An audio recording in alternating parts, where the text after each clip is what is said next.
Bienaventurados los pacíficos, porque ellos serán llamados hijos de Dios.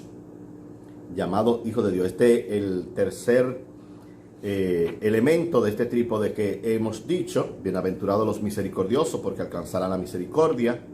Bienaventurados los limpios de corazón, porque ellos verán a Dios. Y bienaventurados los pacíficos, porque serán llamados hijos de Dios. Que no es poco decir, ¿verdad? Cuando hablamos de una persona pacífica, por lo general lo que entendemos es una persona bonachona, o una persona que anda con una tranquilidad, con una calma extrema, una persona inconmovible, una persona que en términos muy antillanos, muy caribeños decimos nosotros, ni fu ni fa. Y nada más contrario al hecho de la proclamación de ser persona de paz. En el Evangelio de Mateo hemos escuchado: bienaventurados los pacíficos, porque ellos serán llamados hijos de Dios. Y tal vez lo que habría que decir más que los pacíficos son las personas pacificadoras, las constructoras de la paz, las que se esfuerzan cotidianamente por la paz, y no una paz como ausencia de guerra, sino una paz que construye, una paz que no es destrucción, una paz que es duradera, una paz que conlleva la implicación del todo el ser humano con todas las cosas, no solamente con el ser humano entre sí, sino construir la paz con todas las cosas. Recordemos, por ejemplo, a Pablo VI, obispo de Roma, papa, en una de esas expresiones, florecillas, si queremos, máximas suyas, que decía: si quieres la paz, lucha por la justicia. No hay camino que conduzca a la paz. La paz es el camino. Pues en esta lógica podríamos decir: bienaventurados los pacíficos, porque ellos serán llamados hijos de Dios. Quienes oían, por ejemplo, a Jesús podrían quedar como asombrados.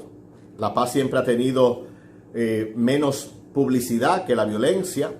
Usted podrá encontrarlos, se enciende el televisor, la radio, va a encontrar los choques, los conflictos que existen entre las personas,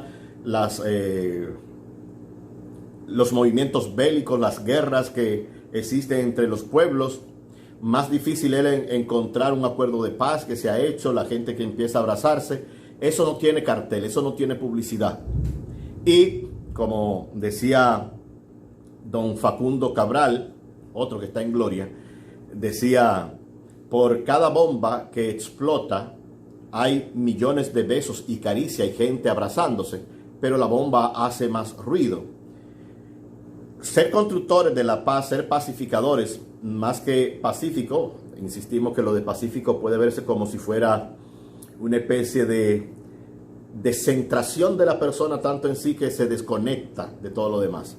Ahora bien, ser constructores o ser pacificadores te da el sentido de un dinamismo, una actividad, una praxis, un quehacer. Por lo tanto, es un esfuerzo, esto de luchar para que la paz sea posible. Y como dirán otros, revoloteando la frase de Pablo VI, que decía, ya lo hemos dicho: si quiere la paz, lucha por la justicia. La voltean diciendo: no hay posibilidad de paz sin justicia. U otro dirán: paz, pan. Para que haya paz tiene que haber pan. Y es interesante. Pero bueno, seguimos con bienaventurados los pacificadores o los pacíficos.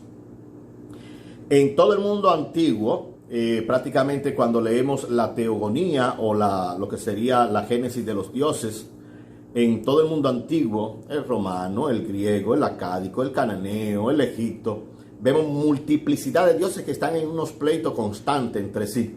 Cuando leemos la mitología griega, la mitología romana, siempre hay choque, conflicto entre los dioses, están en constante guerra. Y prácticamente el ser humano, dentro de esa cosmogénesis, dentro de esa teogonía, el ser humano, la humanidad toda, viene a ser como una consecuencia de esos pleitos que se dan entre los dioses.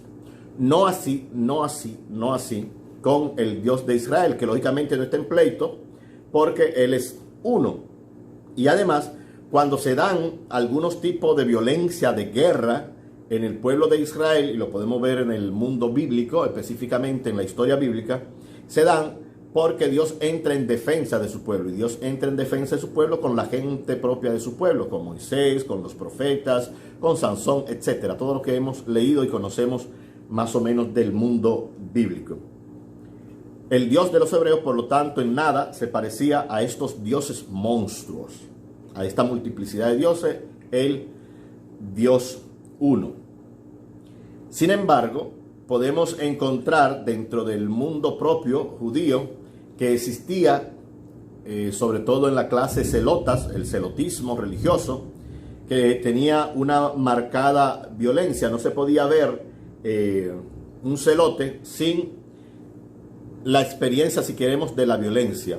Pero no solamente la violencia por la violencia, sino como una violencia que es defensa contra el invasor romano en este momento.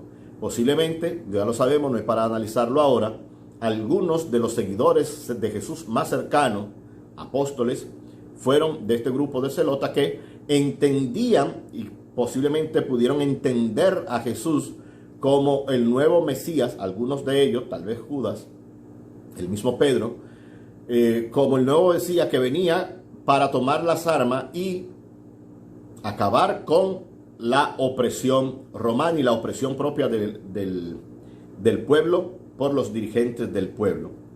Jesús lo que anuncia es una paz activa, una paz que tiene como consecuencia una dinámica, un quehacer, como hemos dicho anteriormente, una práctica, una praxis.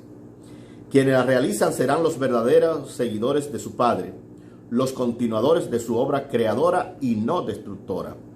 El que anuncia la paz, el que es pacificador, está siempre en pro de la construcción, lo que hoy día llamamos pro humano, pro hombre, etc.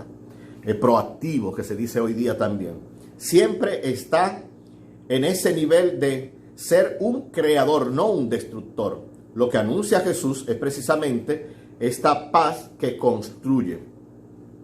No se trata tampoco, leemos, Jesús apuesta radicalmente por la paz y no por una paz cualquiera, como ausencia de guerra, sino por una paz de positivo amor entre las personas, por una paz sobre la que pueda asentarse una nueva manera de ser humano, un nuevo orden, una nueva humanidad, un mundo nuevo, una tierra nueva, un cielo nuevo, como nos recuerda el Apocalipsis. Y por ejemplo, Pablo en la carta a los Colosenses, leo, dice, quiso el Padre por medio de Jesús reconciliar consigo todas las cosas, pacificándolas por la sangre de Jesús. A este Jesús, que en el profeta Isaías lo podríamos llamar como una visión anterior, pero que se hace en referencia a Jesús, la comunidad cristiana la va a entender en referencia a Jesús como el príncipe de la paz.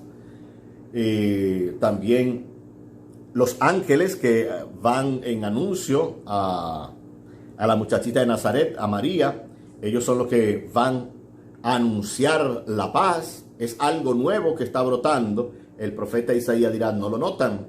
¿No ven la ramita verde que está surgiendo en el tronco seco de Jesé?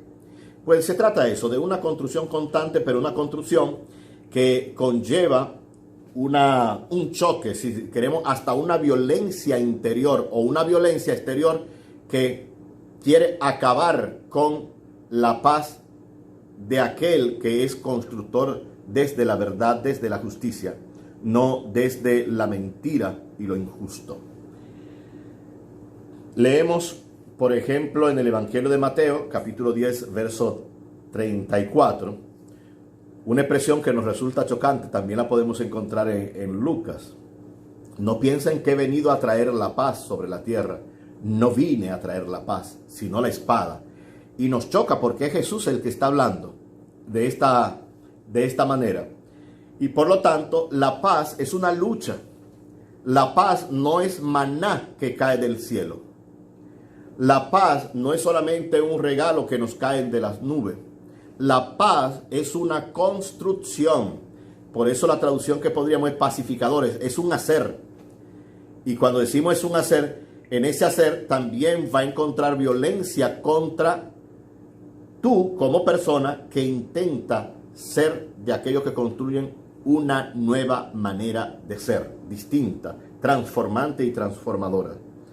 A quienes adopten esta óptica de Jesús, él mismo, Jesús, le anuncia que serán llamados hijos de Dios. Y este regalito.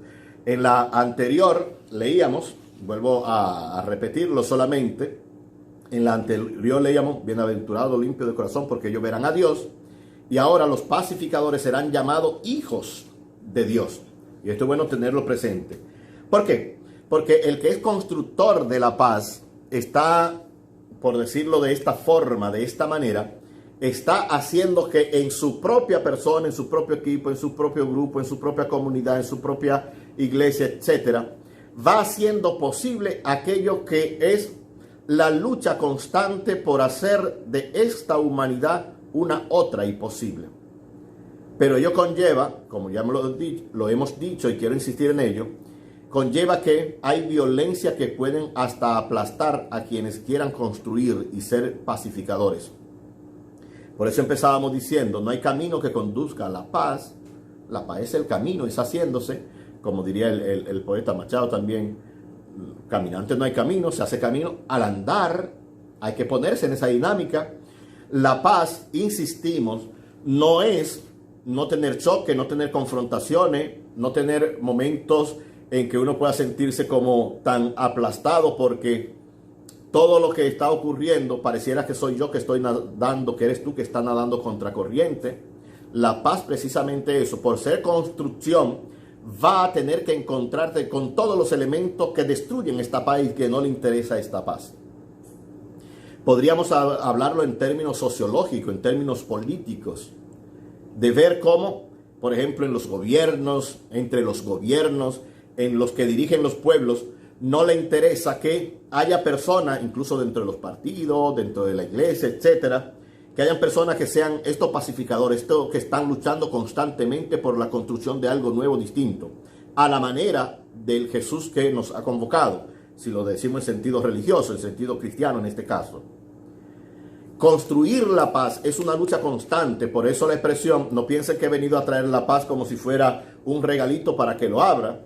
Esta paz es violenta, y no porque ella en sí traiga una espada, no porque ella en sí traiga los elementos belicosos, porque traiga las armas, sino porque ella misma en su propio ser, la paz, ella misma se convierte en aquella luz que impide que cualquier oscuridad se presente. La paz es la verdad, y esta paz impide que cualquier mentira se presente. Terminamos esta parte leyendo también aquí en este caso con José Luis Martín Descalzo.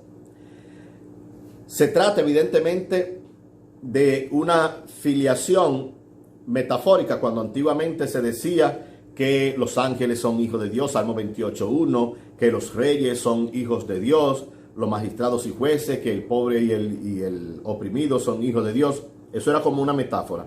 Sin embargo, cuando Jesús habla en esta bienaventuranza de ser hijo de Dios, lo que está subrayando sobre todo es que es una realidad, porque es en espíritu y en verdad, como dice el capítulo 6:33. Y sobre todo, podríamos, con Pablo en la carta a los romanos, todo el que va construyendo y está mezclado, ligado con la persona de Jesús, es un constructor de la paz y puede llamar a Dios Padre.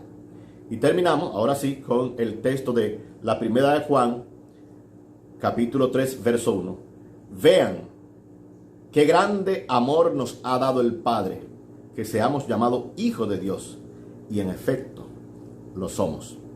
Construye la paz,